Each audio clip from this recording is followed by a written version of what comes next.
Hola y'all! Now that we have done the settings from fundamentals all the way to tricks you can use, let's move on to understanding additional basics. We're gonna talk today about roles, weapons, team building, and rerolling. This will be way denser than the previous video, and that's for good reason.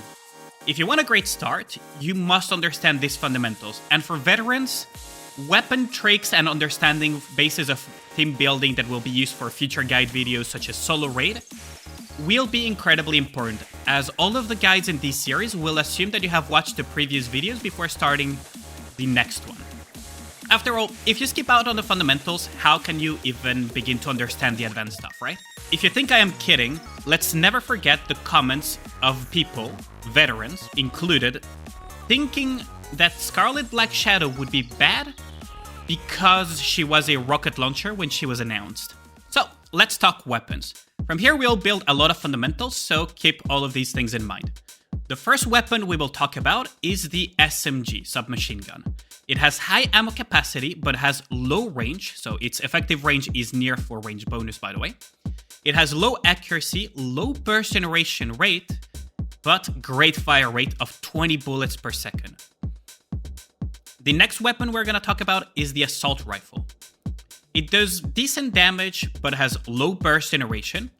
It has okay accuracy, medium ammunition, and a decent-ish fire rate of 12 per second. Its effective range is mid-range. The next weapon we'll talk about is another close-range weapon, which is the shotgun, the SG. It does very high damage if you're targeting anything that is close to you because of its bullet spread. Those pellets, however, will mess you up if the target is very far because, again, of the spread and the chance of the pellets missing. So generally speaking, you want the target to be up close and personal for shotguns. It has a low fire rate of 1.5 bullets per second and has decent burst generation if the bullets actually hit. Now, because it has pellets and spread shot, it can actually clip. It is divided into two categories, clip and non-clip shotgun. The difference between clip and not clip is essentially whether or not the Nikke will refill the entire magazine in one go or not. Clip shotguns refill partially before going to full, meaning that you can shoot before going into full ammunition. This is especially important for any less bullet Nikke that would be clip shotguns such as Pepper. This will be relevant later when we will talk about some tricks related to weapons. The next weapon we're going to talk about is the MG. It has very high damage, excellent range, although it is mid-range, its accuracy is really good. So range advantage is mid-range. It, however, has the downside of requiring wind-up. You need to go wind up slowly until you go into full spin to be able to shoot really well.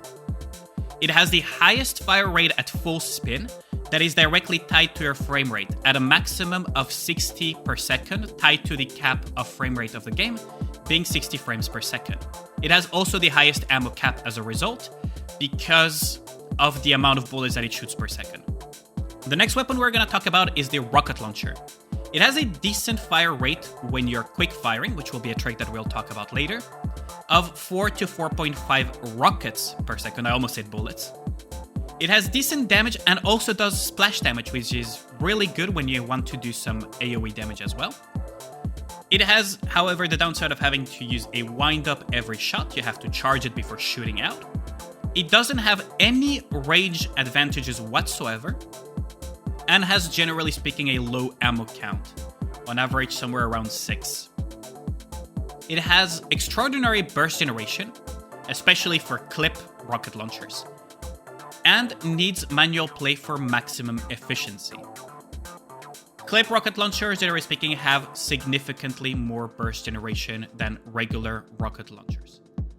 Similar to clip shotguns, clip rocket launchers will indeed reload partially before going to full, meaning that you can shoot sooner at lesser ammunition instead of waiting for them to reload to full. Now, for maximum efficiency, you want to play rocket launchers manually, unless there is something better to play manually in the same team. Sniper rifles, very similar to rocket launchers, same fire rate of 4 to 4.5 when you're quick bursting manually. They also require a wind-up per shot. They also have, generally speaking, low ammo count, sometimes higher than rocket launchers though. It has excellent burst generation, especially if they have peers. They generate quite a lot of bursts when you're multi-hitting with peers. And they also tend to need manual play for maximum effect, unless there are some special circumstances where you would not want to manual them, or if there is something better to manual in the team. I almost forgot to mention, their range advantage is far. Now, if you're wondering how you can tell in-game if a Rapture is at a specific range, well, you can kind of eyeball it, but generally speaking, the best way to know is to simply look at your cursor turning blue. So if your cursor is turning blue, you know that each of these weapon types has range advantage at that specific spot where you're aiming at.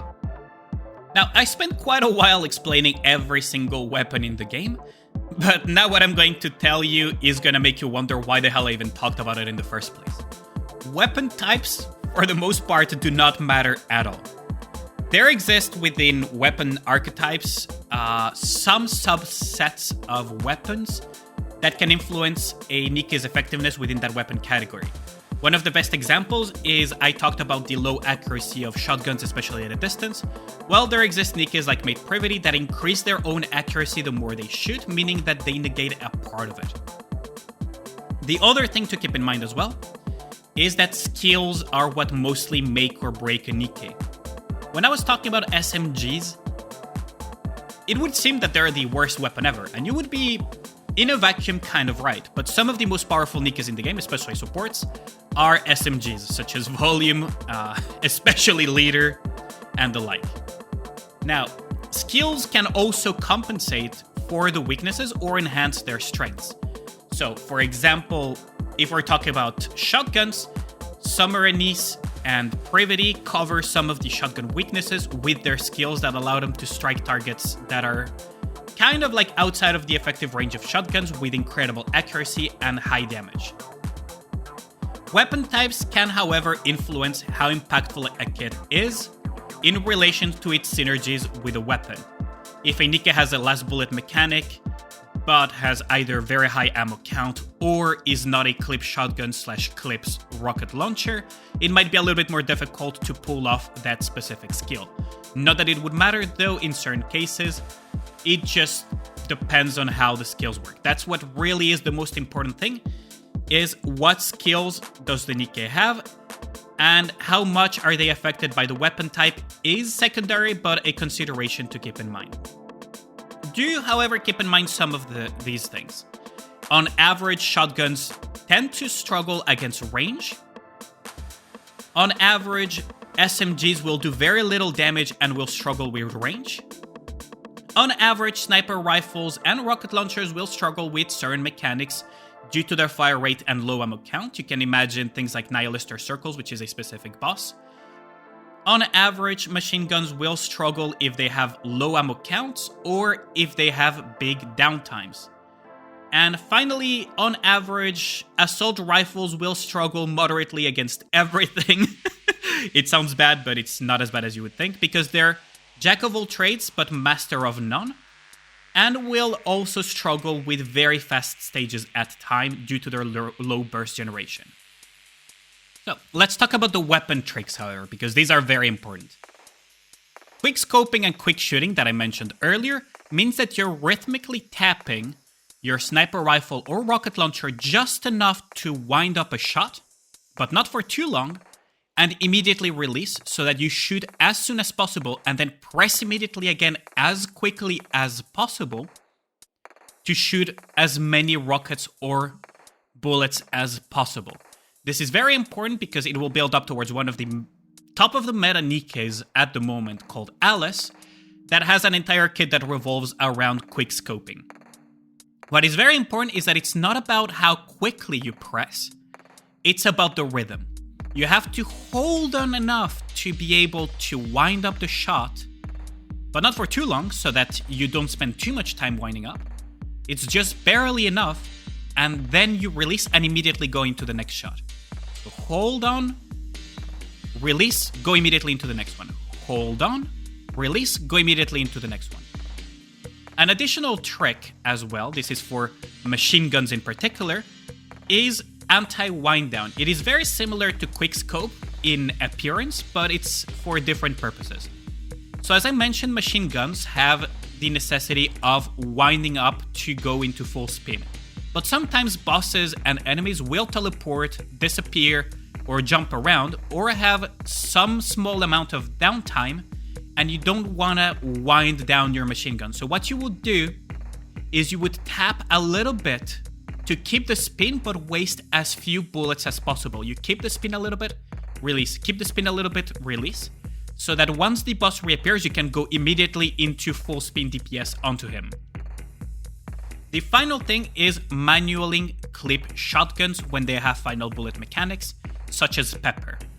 Because the AI is a little bit dumb as rocks, they will tend to always reload to maximum ammo capacity, no matter what happens, even if they are clipped, meaning that they will not make use of a core aspect of their kit at times. That is the case for Pepper. If you want to maximize her healing, and this will be the case for future Nikkes as well, if you want to maximize the last bullet potential, or some of the potential in general, of your clip rocket launchers or clip shotguns, you will have to manual them because it will prevent the Nikke from reloading to full if you're the one manualing her. The AI is just too dumb to know about that. Next up, we're going to talk about the Nikke roles in general to build a basis understanding for future references. So the first role we're going to talk about is Defender. On average, defenders tend to have more HP, more defense, and the lowest attack. The class tends to have taunters and mixed utility, as well as defense capabilities, to basically protect the team. Supporters are the middle child. They have the middle ground of attack, middle ground of defense, middle ground of HP. They are, generally speaking, utility and healing oriented. That doesn't mean that there are no defenders that heal. There are actually quite a few defenders that heal, but supporters tend to have more of that. The final class that I'm going to talk about are attackers. Those are the damage dealers, highest attack, lowest HP, lowest defense. They are the glass cannons that will, on average, be the ones to dish out all of the pain to the raptors. Now, I just gave you all of the role labels, and just like the weapon labels, I am going to again make you wonder why the hell I even talked about it. Some of the veterans were probably already screaming when I was explaining the different role labels. There are exceptions, and labels don't fully matter. What really matters are the skills. So one of the greatest examples are Dorothy, Summer Anise, 2B. Dorothy, Summer Anise are both quote-unquote supporters, but they dish out insane amounts of damage despite being labeled as supporters. 2B is labeled as a defender and dishes out insane amounts of damage and is very offensively oriented. However, it is important to keep in mind these labels for one very good reason. Their base stats are different, and that is why I mentioned them for all of them. Defenders have the lowest attack, highest HP, highest defense. Supporters have the middle ground, and attackers have the highest attack but lower HP and lower defense. Why this matters is because when we are going to talk about gear, stat priority, how to determine the stat priority of Nikkes, and so on, this will be very important. This is what influenced the overload priority of Nikkes such as 2B very, very severely, and why you wouldn't build certain stats on her as a result. Now, let's talk team building. Team building, you will need a burst 1, a burst 2, and a burst 3 Nikke no matter what happens, because you want to be able to go into full burst to dish out as much damage as possible. On average, the most impactful bursts are B3, but this has its exceptions. Preferably, you usually want a burst 1 Nikke that is 20 seconds. These slots are generally taken by buffers and healers, and what we call cooldown reduction Nikkes to have the ability to burst as often as possible. On the burst 2 slot, generally speaking, you will want a burst 2 Nikke that has a 20-second cooldown. These slots are, again, very, very utility filled on average, with buffs, debuffs, and cooldown reduction. And preferably, on average, we'll want 3 burst 3 Nikkes, 2 damage dealers, and a buffer, or 3 damage dealers with one of the damage dealers that does not need to burst to dish out its damage. Now, you can always make cases for different team compositions. You can put 2 B2s or 2 B1s, B2s being burst 2, B1s being burst 1s. Burst 1s, burst 2s, burst 3 is just the order in which they're allowed to burst. A burst 1 is always going to burst first. A burst 2 can only burst after a burst 1 Nikke, and a burst 3 can only burst after a burst 2 Nikke. Now, the cooldown thing is important because you want to be able to burst as often as possible. However, there exist exceptions where you would rather sacrifice the ability to burst completely on rotation with the help of cooldown reduction in favor of specific synergies that you're looking for. Generally speaking, you don't want 40 seconds on B1 and B2 due to the fact that you need to stack multiple of them to be able to just burst on cooldown, because you will regain your burst sooner than the 40 seconds will allow you to burst again. So now let's talk about elemental advantage and how it works.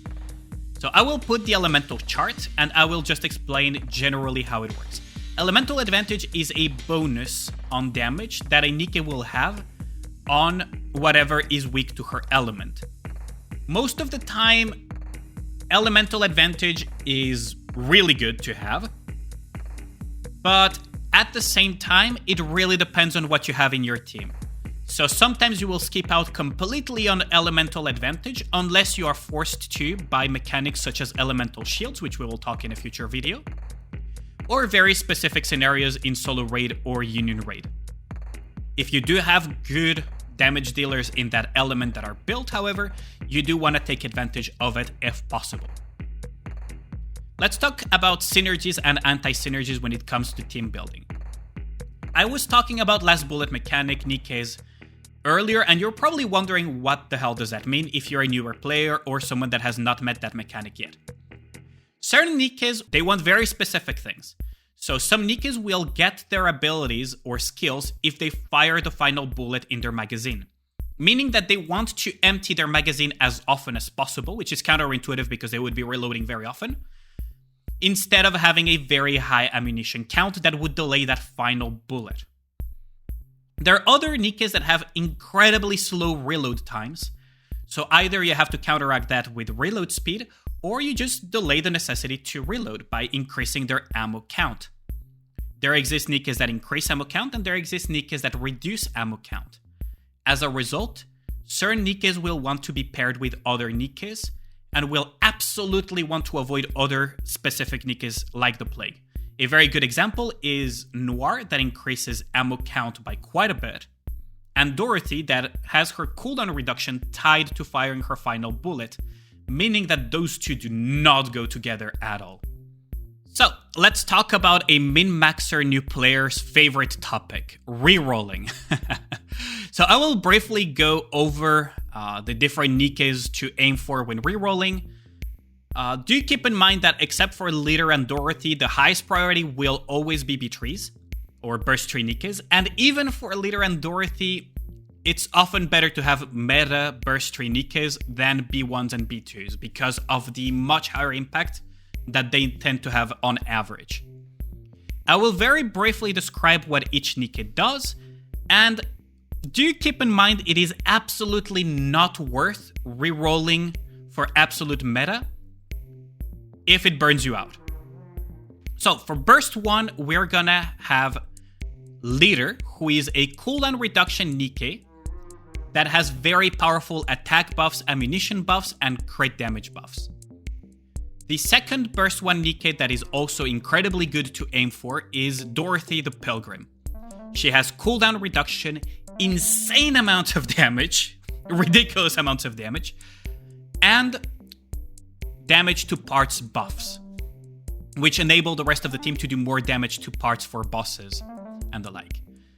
Another one is D-Wife. She's a cooldown reduction Nikke that increases damage for the meta sniper rifles as they all have pierce. Volume is the final one of the Burst 1 category. She's a cooldown reduction, crit rate, and crit damage buffing Nikke support that is incredibly solid and sees a lot of usage as well. In the Burst 2 category, Naga, she is what I nicknamed the codependent Nikke. She depends on Tia, just like Blanc relies on Noir. However, in her case, you can actually aim for one of them. You would have one half of a very powerful combo. And she functions somewhat without Tia, while still being very powerful. On the Burst 3 slot, Red Hood, arguably the best pick here for new players because she has insane flexibility across a lot of content. She can be a buffer, she can be Burst 1, she can be Burst 2, she can be Burst 3, even though everything would be 40 seconds. She can also fill up some gaps whenever your Nikkes die in an emergency. The Scarlets are by far my top pick for newer players. Scarlet Black Shadow, best damage dealer in the game as far as boss fighting goes and even stages. She's incredibly good at single targets. She does incredible AoE damage. The Drunk Scarlet, as we nickname her, is probably one of the best picks for a new player as she covers all forms of content. She is top of the meta in PvP. She is very high up there in the PvE content across all of it. Campaign push, Tribe Tower, and boss fighting. She's not the top, but she covers so many of the bases so well that she will hold the fort until you get so many other Nikkes that will feel very specific roles better than her, while still doing an amazing job at it. Modernia is arguably the most important Nikke for PvE push. She is insanely good at PvE. She will demolish just about everything in AoE and single target, and is overall a very good Nikke to target. She is not very good in PvP, however, so do keep that in mind. Honorable mentions, we will have to mention, of course, Maxwell. She's an amazing buffer and damage dealer as well. She has a Pierce snipe that is quite powerful, and the buffs she grants are nothing to scoff at, especially because they're off burst, meaning that she doesn't need to burst to give those buffs to the two highest attack Nikkes in the party. Noir, similar to Naga, functions somewhat quite well without Blanc in her case, and her ability to support by increasing max ammo capacity and refunding ammunition, as well as doing very decent damage, will be something that you can keep in mind when rerolling, and you might want to keep her. She also gives you one half, just like Naga, of one of the two duo templates that are amazing in the meta at the moment, the top of the meta being Nagatia, but the other duo template, Blanc and Noir, are also amazing as well. Another honorable mention goes to Maid Privity. She has very great wave clear and damage, but that's about all she does. She's shotgun, so sometimes some of that weakness will show, but she's generally speaking a very good Nikke. Also, I feel the need to mention this, but Original Privity is a Nikke that you will get for free from the Day by Day event. She's an amazing meta Nikke that enables last bullet teams very well by increasing reload speed and lowering ammo capacity. And you will use her a lot, but she is given out to you for free, so if you get her during your rerolling session, it is something that you might want to keep in mind. So, additional notes. Pilgrims are amazing units, however, they have a lower chance of appearing. So, if you're trying to aim specifically for Pilgrims, I will name them in quick succession. So, Dorothy, Red Hood, both of these Scarlets, Modernia, are all Pilgrims. Meaning that if you're aiming for them, you have a very low chance of getting them, so keep that in mind so you don't burn yourself out. Additionally, it is also good to check what the rate up currently is if you're starting the game, to see if it's a meta Nikke or not. Last half anniversary, it gave Dorothy, and we expect it to be a Pilgrim as well, and to be a meta Nikke, meaning that keep an eye out on the anniversary Nikke if you're rerolling during half anniversary, to see if it's worth rerolling for the raid up Nikke, which will be significantly easier to get and have a head start when it comes to the game. With this, we have covered the entirety of team building, rerolling, weapon types, and the like. So we will be covering next the building up power topic. A very requested topic when it comes to Nikke, because a lot of players are lost on how to build up their squad and build up that power. It will be broken down onto a few videos though. So we will talk about building power, then the video afterwards we will talk about gear, and then we will talk about resource management. So, with that out of the way, Allyane out. Catch you on the next video.